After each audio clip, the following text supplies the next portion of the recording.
boom, slice of otaku, and the Steven Universe episode Familiar has served to further our understanding of gem creation by adding details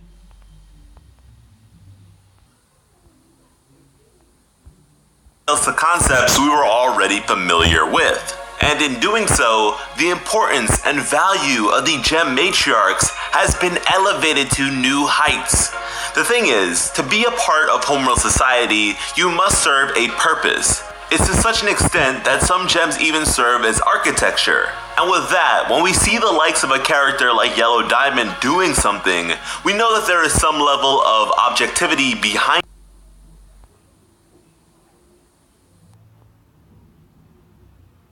drain downwards. And around the same time, a process similar to this is being done by Blue Diamond in what by the looks of it appears to have been a shared bath, which is only further corroborated by Blue's story of the past with Pink, Yellow, and White.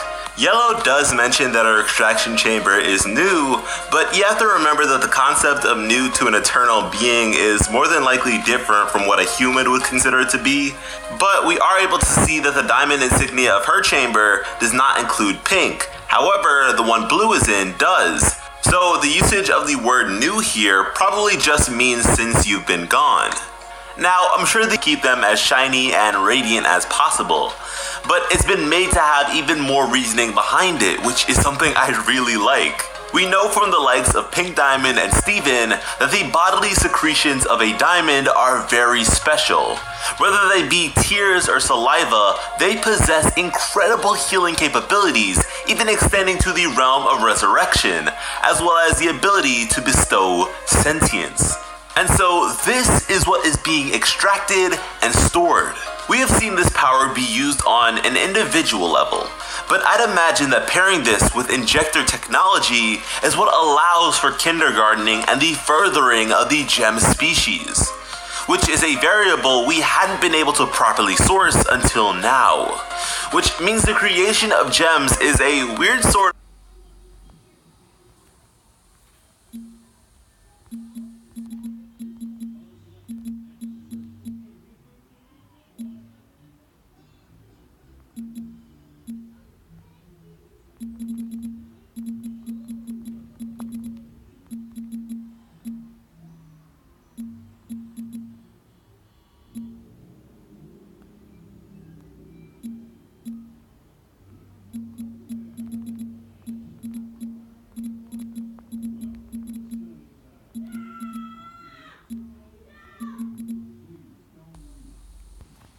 of artificial insemination between the diamonds as providers and the desired terrain as the recipient. And via their advanced technology, they're able to preemptively discern the type of gem that will result from a particular pairing, and each resulting gem being a nearly physically identical clone, with exceptions to this being due to full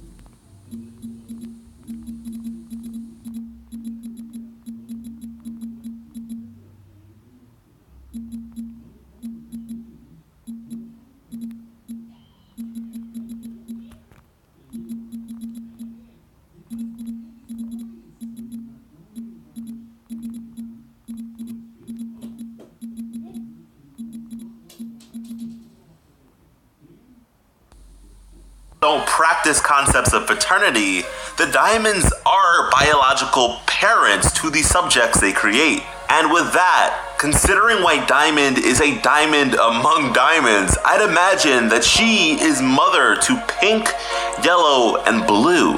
And I just find this all to be so fascinating, as it may also account for the fealty of gems towards their diamonds.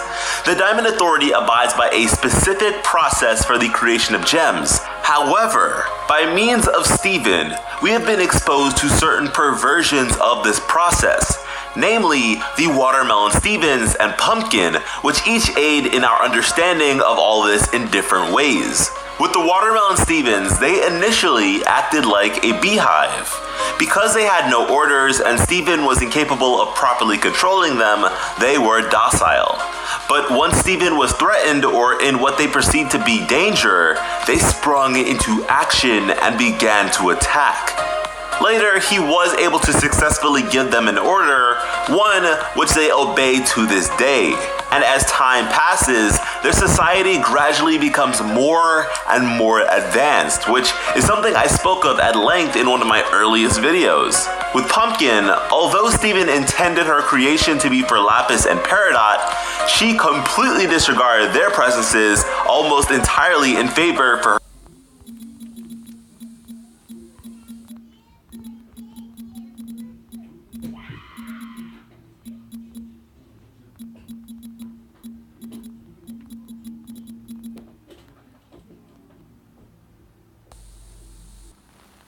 The case until the horror of Steven's actions disrupted her perception of him.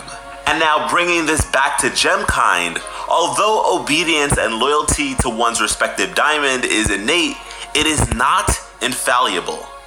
Once a gem becomes disillusioned or distracted, problems arise for the diamonds, which is why things such as fusion are so heavily sanctioned, which is another topic I extensively covered in a very early video of mine.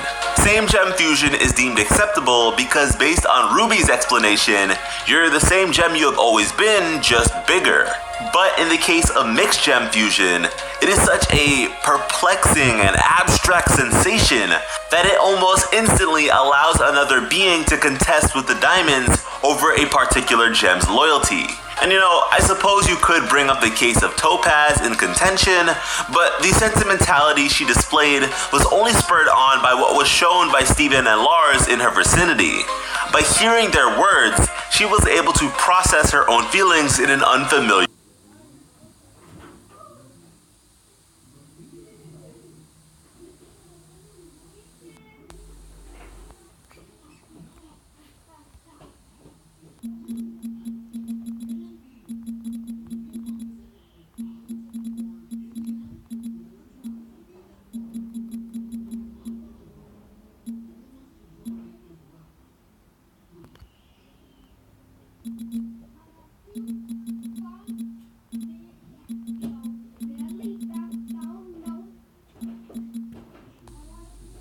does not intermingle with other life forms.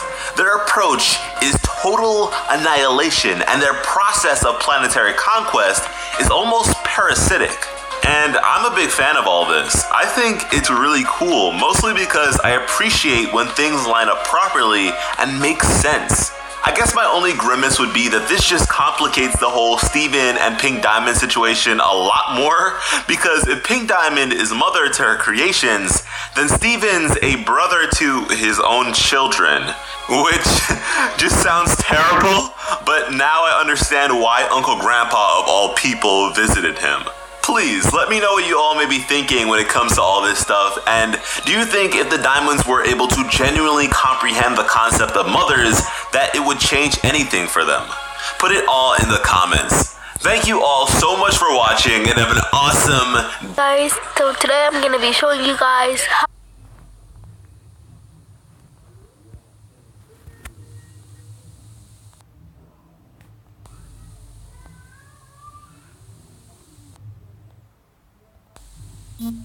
she is a very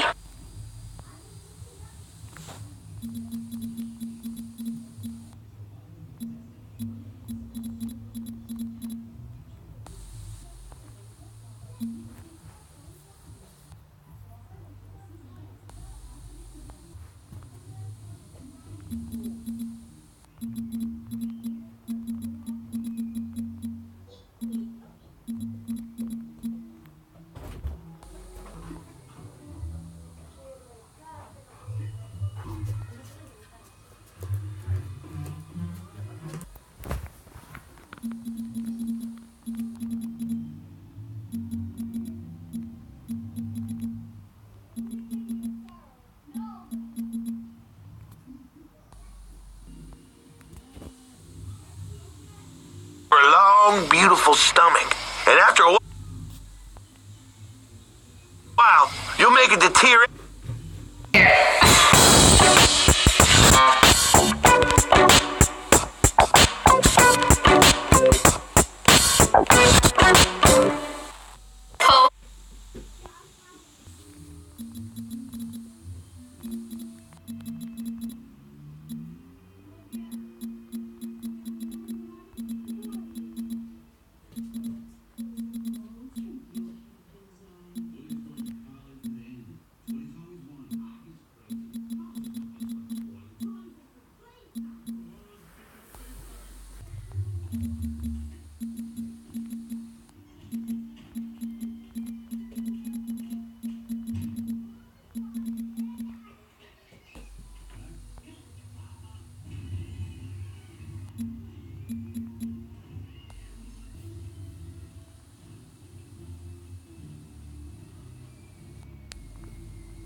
who's roaming around.